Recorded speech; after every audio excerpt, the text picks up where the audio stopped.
I showed up to the party with a 4-pack of Doom Bar Amber Ale, a 4-pack of Stella, and a bottle of Shiraz. That should have been enough for almost everything. I wasn't invited, but my best friend Brian was going to come with his longtime girlfriend Claire. So he asked me to go with him. He actually called me and asked if I could come to the party and watch Claire. He was having problems at work and was going to be late. He didn't like leaving her alone with all the office Lotharios. I was lonely at that moment.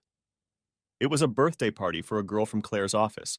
She worked as a secretary for a local solicitor, one of the few, so it was assumed there would be 1 or 2 single girls there. Oh, and it was cheaper to go to a blowout party than a pub on a Saturday night. The front door was open, so I walked in and, leaving my drinks in the kitchen, which was full of men and beer, headed out to find Claire. I saw her talking to a guy in the corner of the living room. I saw him shrug and walk away.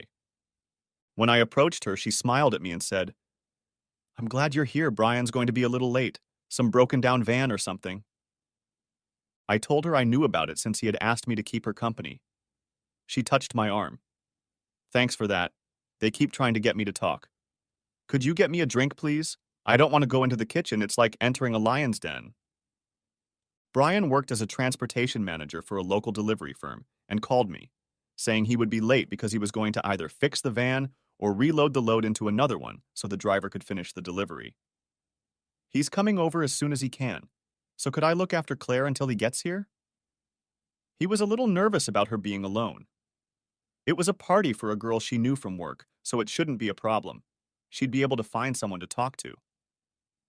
I figured he was a little paranoid, but whatever. He's my buddy, he asked, and I'll do it. Brian and I have been friends since we went to elementary school at the age of 4, which is almost 22 years ago, and we've helped each other all that time.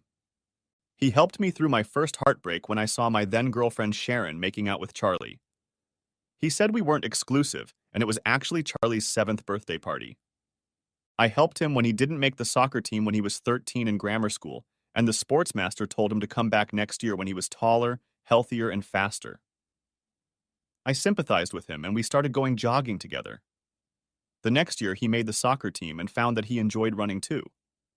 Running also helped me get a place as a forward on the school rugby team. Over the years, we got into a few scrapes, mostly over broken windows and being late for lessons because we farted. Setting fire to the trash can behind the sports pavilion when we tried our first cigarette didn't please the principal. A 2-week suspension plus extra homework on lung cancer research made us both give up smoking for life. The bullies decided it wasn't worth taking on 2 of us, and after a while they left us alone. College came along. Brian studied business, and I studied accounting. During college, we continued to play sports. I called him Ponzi because he would run around kicking a ball and falling down as if in pain. He called me a chubby Neanderthal because I would run around and throw myself at other men. And honestly, most of the players I play with definitely look like Neanderthals. Through all this exercise, Brian and I became pretty fit. Brian got a job as an assistant transportation manager, which really meant office dog body and driver when needed. I got a job as an assistant accountant at a local engineering firm, which meant an office dog body and someone who could use a calculator and do simple, boring work. Then cars and beer were added to the girls. Endless days of fun for 2 young guys in good physical shape. Over the years, the company found that Brian had a knack for organization, finding ways to expand the business and work more efficiently. After a few years, he was promoted to deputy transportation manager. I found that the wrong numbers just jumped off the pages at me, either by mistake or on purpose to hide something, and after a few years I became deputy chief accountant. I called him a van balancer, couldn't think of anything worse, and he called me a bean-shuffling Neanderthal, which wasn't far from the truth. Then he met Claire, but that was normal. It was always going to happen. We always knew that one day we would meet the girl of our dreams, and everything would change. We talked about it. I just hoped that I would be the one to be the first to find the woman I would spend the rest of my life with. I liked Claire. She was right for him. He wasn't as reckless. He was more down to earth. It didn't hurt that she was very good looking. 5 foot tall, long black straight hair split down the middle, She was very pretty, and when she smiled, it lit up her whole face. I know I shouldn't do this, but I have to say, the body looked pretty good too. They dated for a little over 2 years. She had moved in with Brian about 6 months ago, but I had heard rumors that she hadn't sold her apartment, but was just renting it out. I didn't often get the chance to talk to Claire alone, so I asked the question that had been on my mind for a while. So when are you two getting married? Subtlety wasn't my strong suit. She looked a little embarrassed. Brian's been dropping hints, but I keep telling him I'm not ready yet. She looked at me as if she'd given away some secret. Don't get me wrong, I really love him. He's kind, considerate, sweet, funny, and very, very nice. I felt something was missing, something she wasn't telling me. So why haven't you made a date yet? I've known him for the last 20 plus years. He's a great guy, a great buddy. And I'm looking forward to being best man so I can mess around with some of your bridesmaids. She got a little serious and I tried to lighten the mood. It didn't work. We were standing in a corner so it was quiet. She turned to face me and put her hand on my arm. Dave. She looked me straight in the eye. It was a little unnerving. I've known you for a few years now, so I know you can keep a secret, but as great as Brian is, there's something missing. Now I was confused. I had seen these two together for the last couple years. They were amazingly perfect for each other. It seemed like they could always tell what the other was thinking. I never know what a woman is thinking, even when she tells me what she's thinking. It's just, well, he is. Damn, this is so embarrassing. Of course, do you have girlfriends to talk to about stuff like that? Oh God, no, I know what they'd say right now. But they're not in love with him. And at least you're his best friend.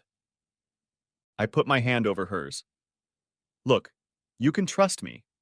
I love you like family. Anything I can do to help. I don't know if you can. It's just, hell, he's not very good, she whispered. I only got more confused. What do you mean?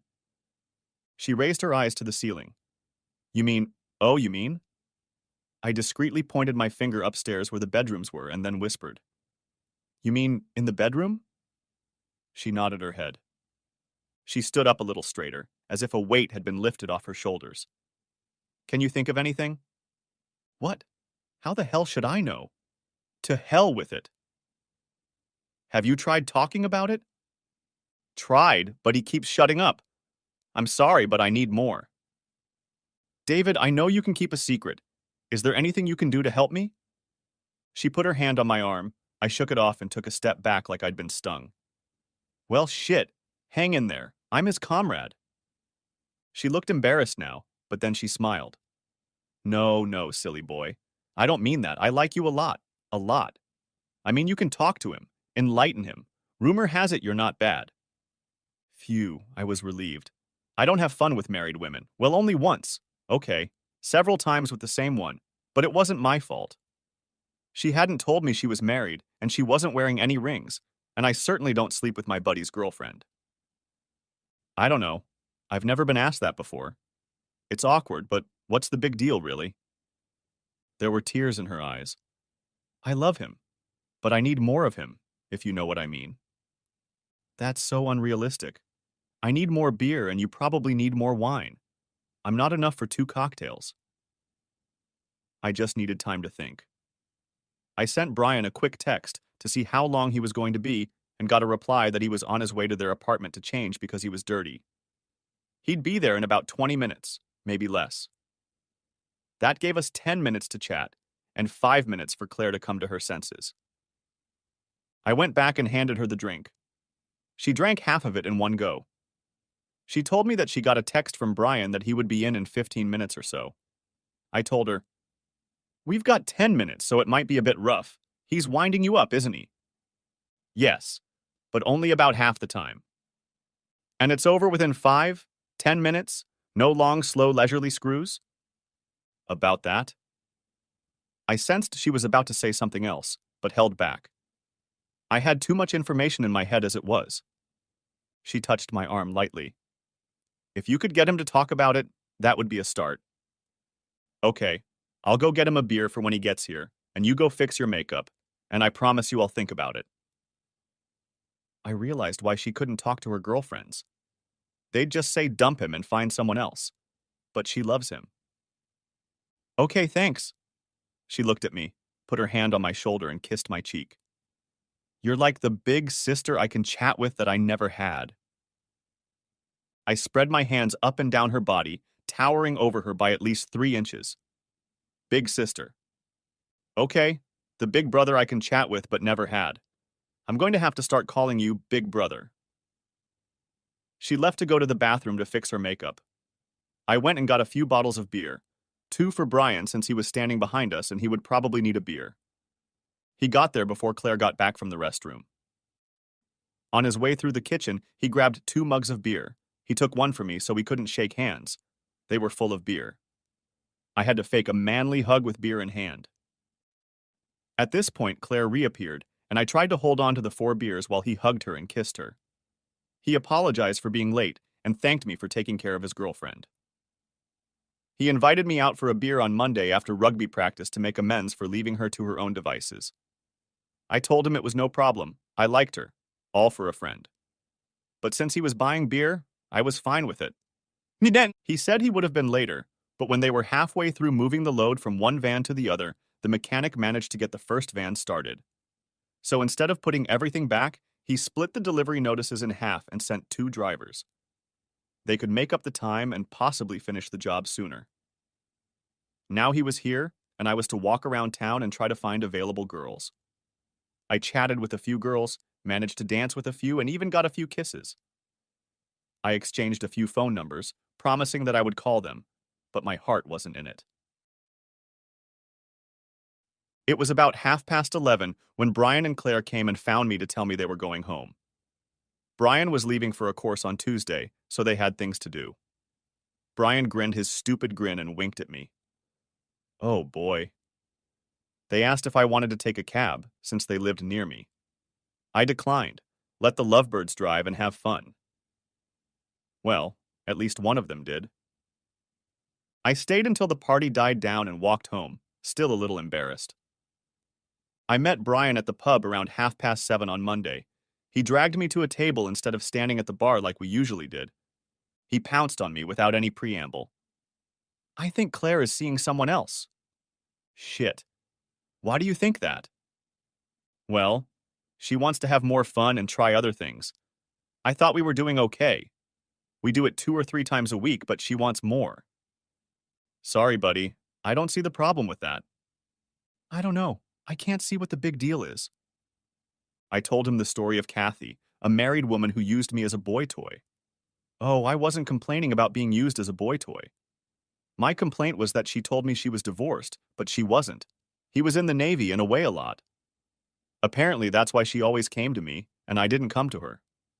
I found this out when she came to see me one day and forgot to take off her wedding ring. This was back in the days when I didn't check for a white band or dent on the 3rd finger of my left hand. Along with that, I gave him some tips on how to improve his sex life. I went to the bar. I know he said he would pay, but I needed to stretch my legs and think about something else. While I was at the bar, I hatched a cunning plan. When I got back, I suggested to Brian that since he was going away for a couple weeks and coming home for the weekend, it would be a good time to do some research. I suggested he use this time to use his laptop and Google stuff like how to improve your life or how to drive women crazy. Then another idea occurred to me. While he was away and I had a few hours of flexible schedule that I had to use or lose, I would discreetly keep an eye on Claire on her lunch break. She goes to a hotel near where she works, and she was a member of a gym, so I could check to see if anything interesting was going on there. I could also keep an eye on their apartment. I happily agreed to this because I was pretty sure she wasn't doing anything. He seemed to like the idea and calmed down. We both went home satisfied, and not just because of the beer. He had a plan to improve her life, and then she would probably marry him. And I gave him peace of mind. I gave my 2 best friends hope. I did what I had promised Brian.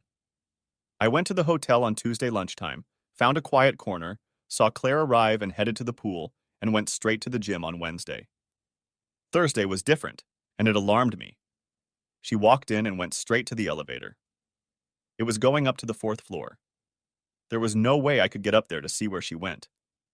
It was a little over an hour later when she got off the elevator at the same time as the young man. It didn't look like they were together. They didn't seem to notice each other, didn't talk to each other. Moreover, it seemed as if they were studiously ignoring each other. The young man headed for the counter, and Claire walked out of the hotel. A little wrong, I thought. The hairs on the back of my neck stood up for no apparent reason. Saturday night, all three of us gathered at the pub, and I received a few mild chides from Claire for not calling any of the girls in her office. It turned out that I had been in thinking mode, trying to help my friends, imagining myself as a dark, silent, handsome, mysterious man that some of the girls in her office wanted to explore. Bullshit. I was just thinking about my buddies. But let's use this, Claire suggested, and Shirley felt a little more cheerful. I had her number, and I made a date with her for Sunday night. While Brian sat at the bar pouring drinks, Claire leaned over to me and said, "I don't know what you said to him last week, but last night was definitely better. There's still a lot of work to be done, but he even seems to want to talk about it.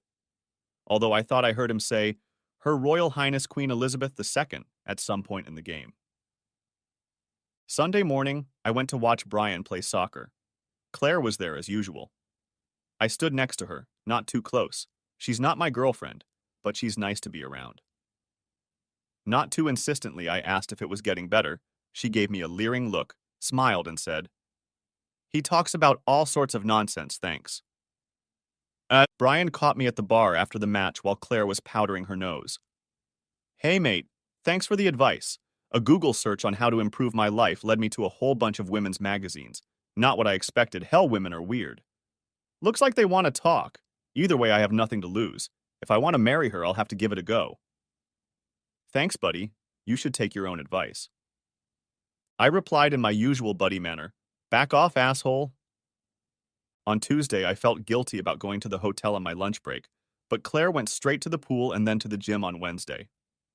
I still didn't like Thursday, so I arrived fairly early and saw a young man get off the elevator with Claire and head to the front desk. I got an uneasy feeling. I entered the elevator with him. We went up to the third floor. I got off at the same time as him and tried to look confused. It wasn't hard. I kept an eye on which room he was going into and found a quiet corner, hoping nothing would happen. I was wrong. About 10 minutes later, Claire came out of the elevator and headed for the same room. Damn, what was I going to do now? This could easily destroy the people I loved, if she hadn't already. I went downstairs and waited in the hall. I decided to give her one chance and see what she had to say. Like last week, they both got off the elevator together, but this time, before they could separate, I stood in front of them. Claire's face lowered. "Oh, shit." The guy stepped toward me. Claire put her hand on his arm and shook her head. She looked at him and said, "Richard, goodbye. We won't see each other again. Don't mess with me." He stepped back with a confused look. She held out her hand to me, and I saw her eyes fill with tears. She pulled me to a corner of the living room with an alcove. I followed her. The first thing she said struck me to the core. "Dave, this is exactly what it looks like, and I'm going to surrender myself to your mercy. I'm going to answer any questions you have, completely truthfully and honestly. And at the end, if you see fit to tell Brian what you saw and what I'm going to tell you about, it will still be absolutely and unequivocally my fault. No blame will be placed on you."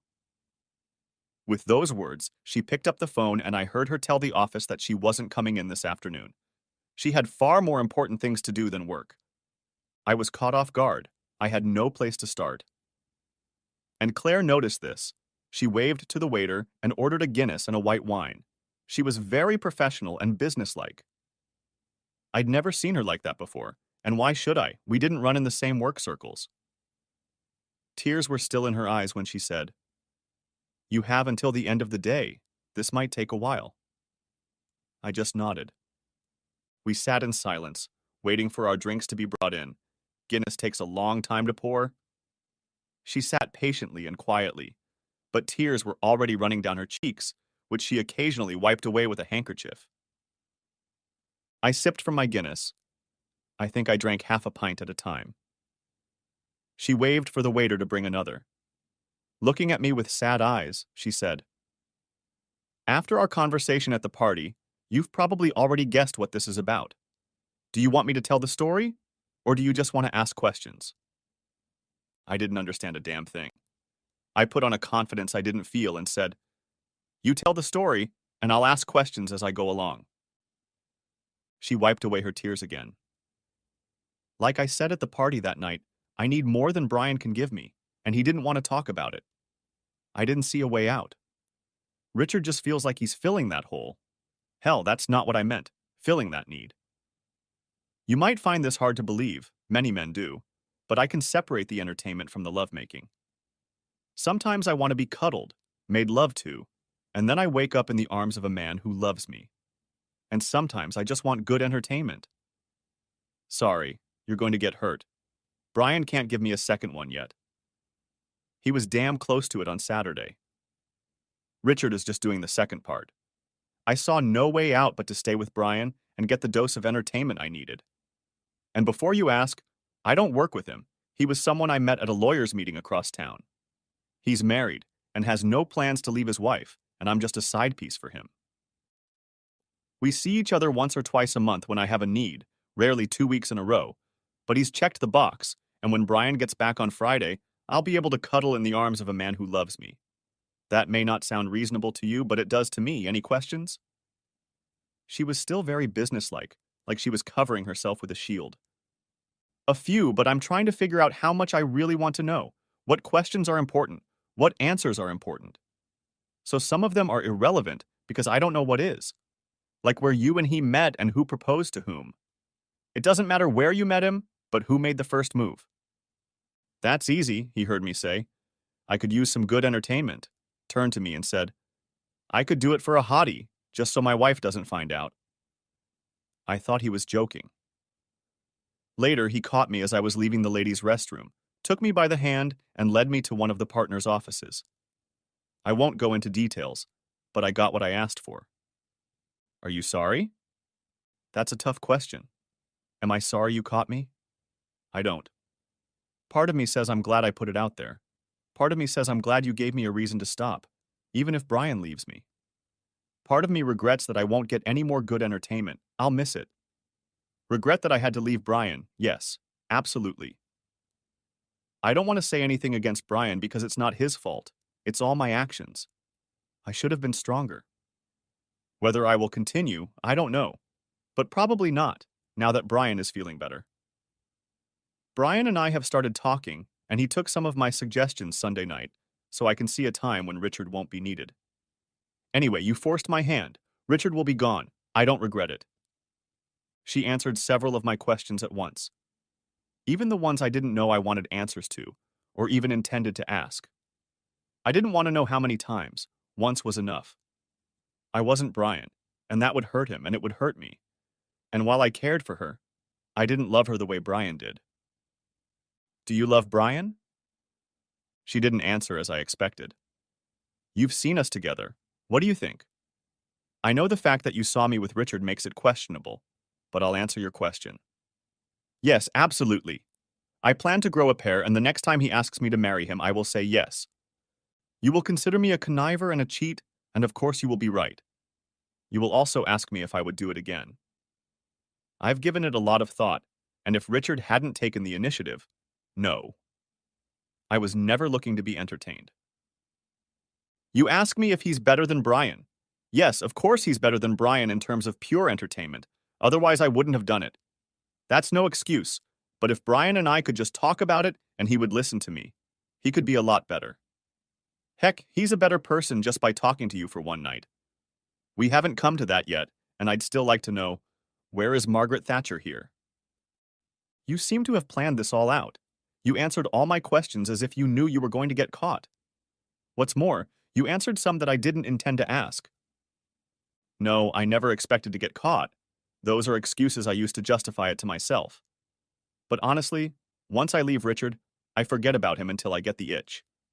By the way, how did you catch us? When we got off the elevator, we could have been anyone, but the look on your face almost killed me, and I wasn't going to lie to you. I told her that Brian was doubting all these increased requests to engage in this, almost as if it was coerced. She looked at it in amazement, and to calm him down, I offered to follow her because I was sure nothing was going on, and I had the receipts from the hotel to prove to Brian that I was here, and I was going to make him pay for my coffee and beer. I told her that I had seen her last Thursday, and while there was nothing inappropriate, when I saw her with this guy, my hair stood up. So I got here earlier in the week, saw Richard checking into his room, followed him in, and saw her walk into the same room. Shit, she said. It wasn't a guilty pleasure. I was just trying to make him better. I was just trying to make him into the lover I know he can be. He's good at everything else. He just needs a little help with that. Oh shit. I had a lot to think about. I have a couple questions. Why didn't you ask me not to tell Brian? That seemed to throw her off balance. I wouldn't have done that to you. It wouldn't have been fair to either of you. I wouldn't ask you to choose between me and him. I know what you two have done in the past and how much you cared for each other. I wouldn't ask you to put me above him. I know you like me, but not that much. I'm sorry. I like you and you're a good friend. So I couldn't do that to you either. Before you tell Brian, can I ask you a favor? One last one, because he's definitely going to dump me, kick me out. And I don't think you're going to be my friend for long. She reached across the table to take my hand. I yanked it away like I'd been bitten and didn't let her touch me. I guess I deserved it. Tears stood in her eyes.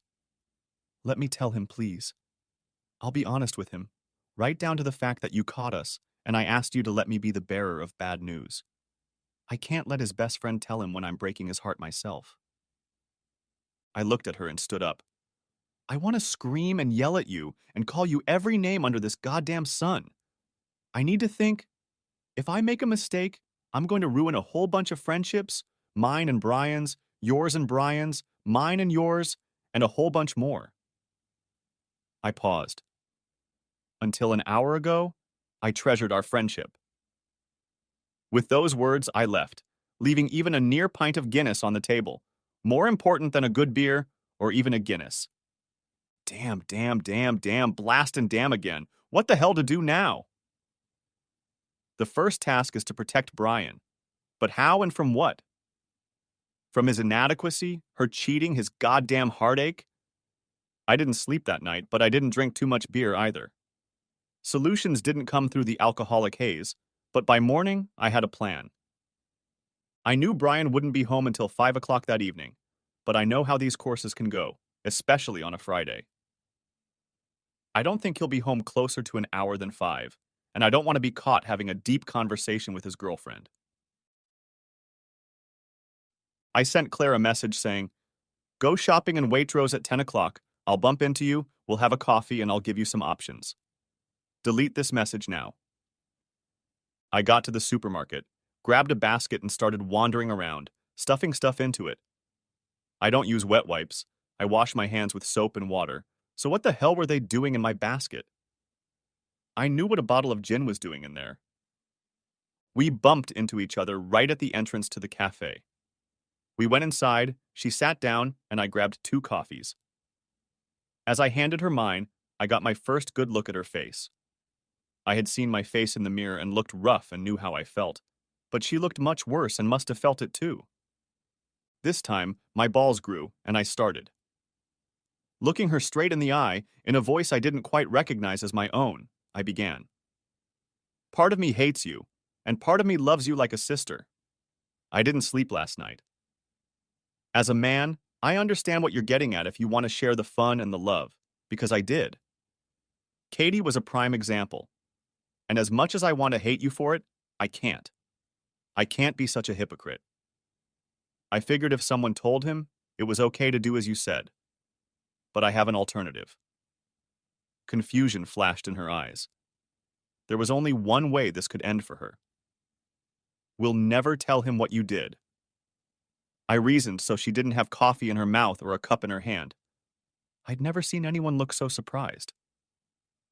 When I sat down at the table with the coffee, I think she saw the Grim Reaper sitting on my shoulder.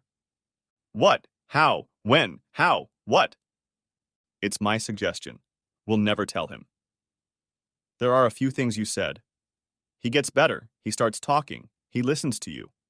While he was gone, he Googled something on the internet, and it led him to a whole bunch of women's magazines.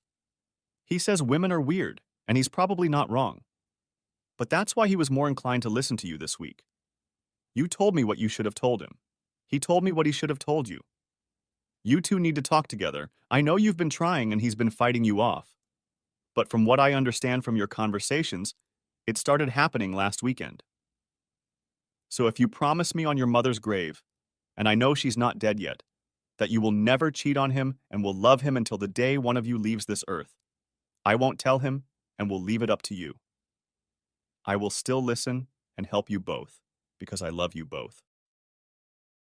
The look on her face was as if the Grim Reaper sitting on my shoulder had just fallen off his perch. You'd do that for me? For Brian and me? Yes, I'll do it for my two dearest friends, all their parents, and quite selfishly for me too. But if you let him down one more time, I'll spread those sordid details far and wide. She was already openly crying and running out of paper napkins. I even handed her my handkerchief, having bought a clean one and a spare. She'd cried a lot the last few times we'd met. Yeah, hell yeah, anything, absolutely anything, she said. Right now, some harsh realities, and hopefully this will help more. I didn't bother telling her about Sharon Pontic White. I hinted that I was rinsing down there and the taste of soap made him think of blowing bubbles. I didn't pursue the subject further. I suppressed the embarrassment in me and told her how I had treated Katie, and I told Brian the same thing. I tried to help her so she could help him. She sat there with a stunned expression on her face, and I don't know what surprised her more, what I had done, or the fact that I dared to tell her what I had done to Katie.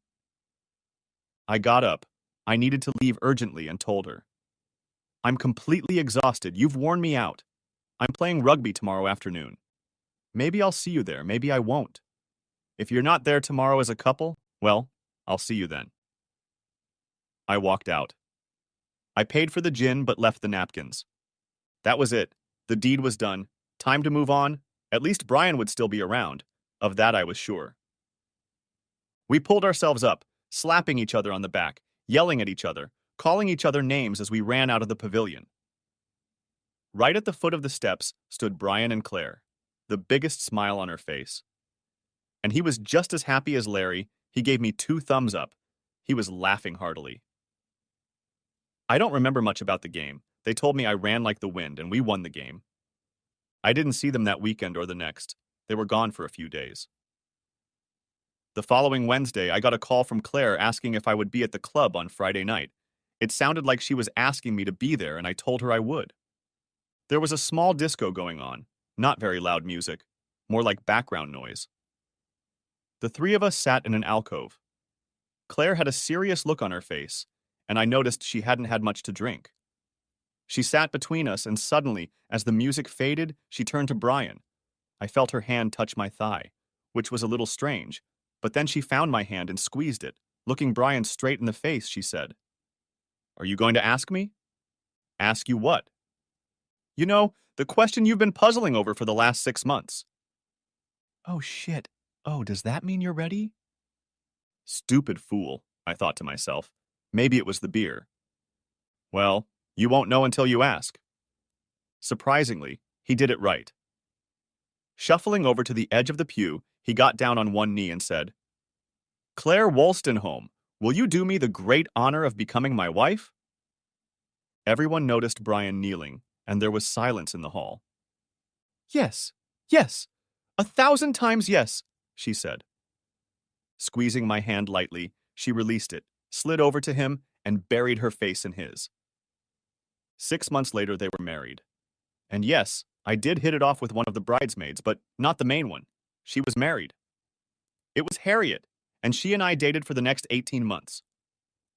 I took Harriet very seriously, and she moved in with me for a while. 18 months after they were married, young Daniel came along and I was his godfather. That's when Harriet left me. When the christening had subsided and only a few of our close friends remained, I got down on one knee and asked Harriet to marry me. She didn't hold back but stood up, said no, and walked out the door. Everyone was stunned. My two best friends hugged me while I cried. When I got home, Harriet had already moved out.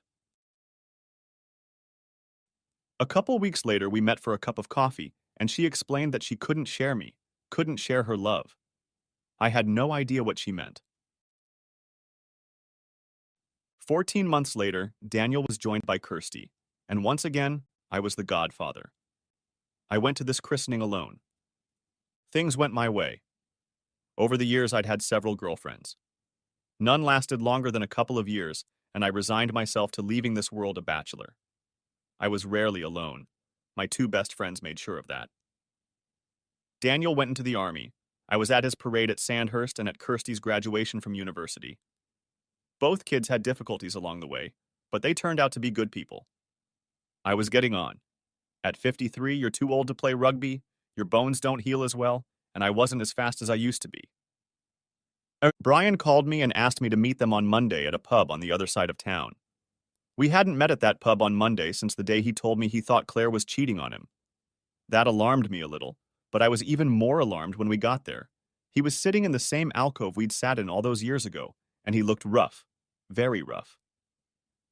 I saw him last week, and he looked rough, but not as bad as he looked now. There was a kind of sadness about him. I started, "You look a bit shit, mate. Is everything all right?" Actually, no. Everything is pretty screwed up.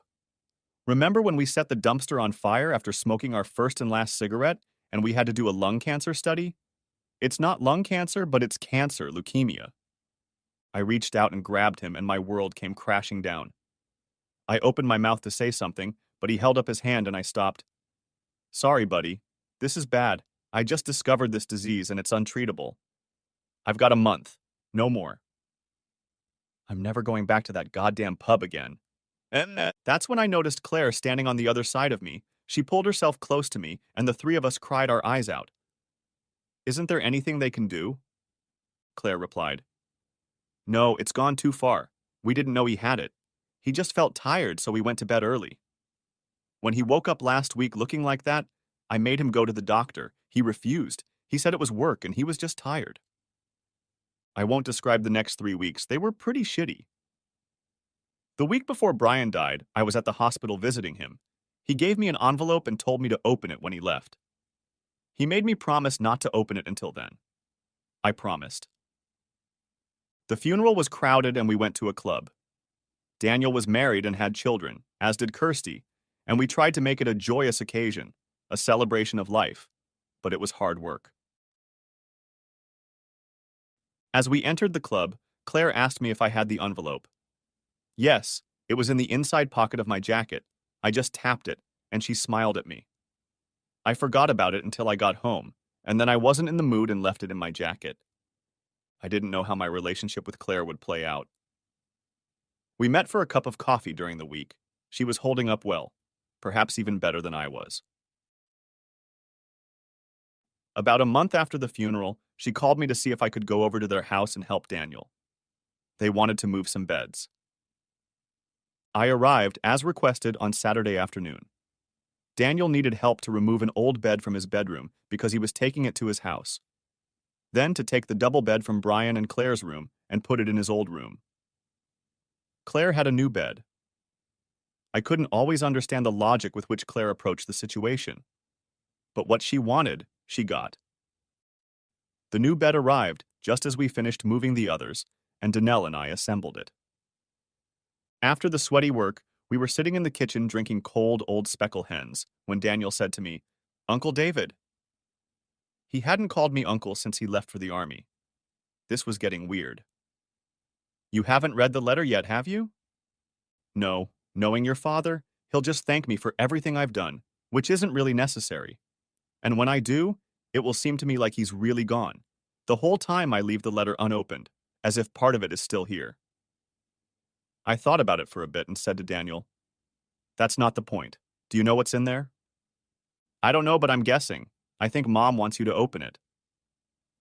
I promised him I would read it as soon as I got home. We drank a few more beers and I headed home. As I had a few beers, Claire asked me to let her know when I was coming over in case I wandered into the woods or something. I sent her a text. "This isn't going to be easy. I poured myself a large glass of gin and tonic, which was a lot of gin and not much tonic. I opened the letter and began to read it. It was handwritten and had a few crossouts in it. Buddy, you think that with this letter, I am thanking you for being my best friend for over 50 years. And it will make you cry? It will be a trip down memory lanes. Sally kisses Charlie and also throws up in the trash can we just lit with our first and last cigarette. We both got pinks for it, but didn't tell our parents because they'd give us another spanking. Collecting pocket money to pay for the glass of the greenhouse we broke with a cricket ball. Actually had to throw a tennis ball. My old banger, 20 miles per gallon, because the other 20 miles per gallon was leaking out of a broken pipe and we were stuck overnight in Skegness. God, it was so cold to sleep in the car. There were several girlfriends until we met Claire. That's when I realized she was the one for me. Yeah, that month when I thought she was cheating on me was hard. She was different from everyone else. I cared, really cared, but I was doing it all wrong. I was a bit macho, thinking I knew everything about how to give a woman pleasure. But I didn't, and you, as always, stepped in and helped me, by the way. I found a phrase that really slowed me down. Try memorizing it, let alone uttering it when you're 2 steps away from dropping your load. Not that you need it, but it works. The Honorable Margaret Thatcher, leader of the Conservative Party, Prime Minister of Her Royal Highness Elizabeth II of the United Kingdom of Great Britain and Northern Ireland and Queen, head of the Commonwealth, defender of the faith. How bloody difficult it was, but it worked. And I know the help you gave Claire in those couple weeks before she accepted my offer. Your decision was the right one. I didn't think so when she told me, but we talked about it, and I'm grateful. Because that decision must have caused you a lot of pain. Calm down, buddy. It was the right one. Because of you, I have lived a wonderful life. I have lived and loved a wonderful woman, and she has given me 2 beautiful children and many grandchildren. Without your clear thinking that day, it would never have happened. Thanks, buddy. Now for the kids. The time you spent talking to Daniel while he was at Sandhurst and struggling. The time you ran miles and miles with him without saying anything. When he came back from Iraq, he told me how you hugged him and he poured his heart out to you when he lost that guy in his platoon. He wanted to show me he could handle it, to make me proud of him. I was glad you encouraged him to come to me. Crying with my son after what he'd been through was very humbling. You were there for Kirsty when she fell into bad company. She did things her mother and I wouldn't have approved of. She told me how you yelled at her, made her feel so small, told her she was better. We never talked about that little trip to her university with baseball bats. I remember looking at the flames of the fire we made out of clothes and baseball bats, and you holding me. And thank you for being there for me, and not letting that jerk blind me. This is Claire's first account of that little escapade. I hope we helped you, especially when Harriet dumped you, we saw how much it hurt. But when she did, and how she did it, and what she said to you, it made us think. And we looked at things differently. Claire and I think that's the reason you're lonely too. This is the hardest thing for you, not me, because A, I'm not here anymore. B, Claire and I realized this a long time ago. In fact, you're probably the only one who doesn't see it. You love Claire. Because you love me as a mate, you've pushed it away. You've buried it. Harriet saw it, and so did many other girls. That's why they didn't stay. They loved you, but they couldn't share you. This may come as a surprise to you, but she always really liked you. But after your decision not to tell me what happened while I was away, that liked turned into loved. It started out as brotherly love. But after everything you did for us, it grew. It didn't bother me because I knew she loved me more than she loved you. And anyway, I love you too. So now I'd like to ask you for a couple more favors. 1. Look after my wife as much as you can. She is very, very dear to me, and I know you will do a brilliant job at it. 2. Do not marry her for 1 year and 1 day after my funeral. It's not for me. I'm not here. I'm only in your heart. But my parents might not take it very well. Oh, I think Danny and Kirsty would be over the moon if you asked her. One more thing. She's a warm, wonderful woman, so please don't wait a year and a day to cement your love. You have my full blessing. Okay, buddy. That's it for now. I'm tired. And by the way, Claire is sitting next to me as I write this. She helps me when I'm having a hard time writing. So, buddy, I will ask you to continue to take care of my family as you have done for the last 30 plus years. Goodbye, and thank you from the bottom of my heart. Your best friend in the world, Brian. The letter was soaked in my tears. I couldn't think.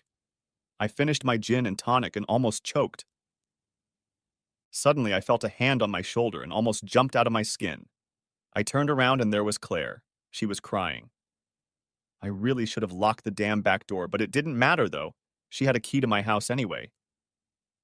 Brian and I were right. Do you love me? I don't know. Had I been hiding it all this time to protect Brian?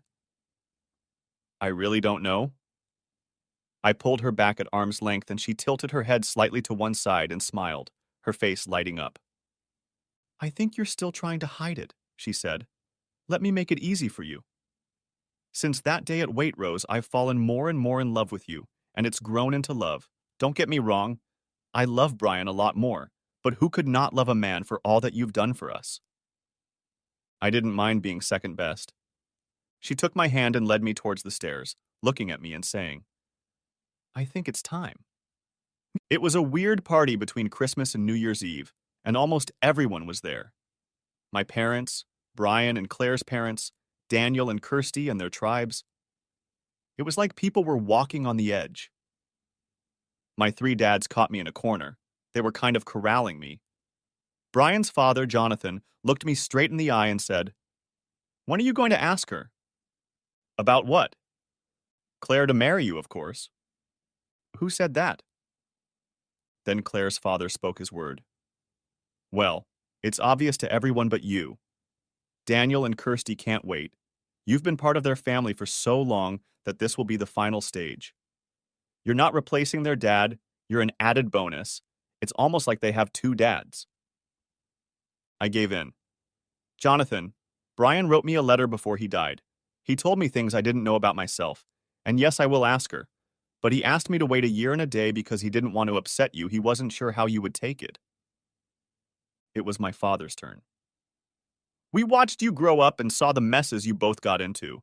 And if some of the rumors are true, you've done some things recently. Jonathan continued. Listen, son, we have your full blessing. Don't wait. Don't waste any time. And we're not getting any younger. They let me go. I went back into the living room and there was silence. I looked around the room. Everyone was looking at me. It was a bloody setup. Brian's mother was fiddling with her fingers. She walked over to me and put something in my hand. I looked down. It was a wedding ring. I'll only lend it to you until you buy yourself a normal one. I was about to walk over to Claire when suddenly she was beside me. I got down on one knee and mouthed the words. She held out her hand to me, and as I slipped the ring on her finger, the room erupted in joyous screams. Not very romantic. I kissed her and whispered in her ear. This is all a setup. How much of this did you know? All of it. Who do you think set it up? I love you. We were married 6 weeks later. I told Daniel and Kirsty to never call me daddy, never call me uncle. They never called me daddy, but to annoy me, they sometimes called me uncle with a smile on their face. After all these years, I realized that yes, I did love her. But strangely enough, it was from that day when she was brutally frank with me in the hotel lobby. Her willingness to look at things dispassionately, yet take absolutely all the blame and try to protect Brian and I and our relationship as buddies. The end. Thanks for watching. I hope you enjoyed it. So subscribe to my channel and watch the next video.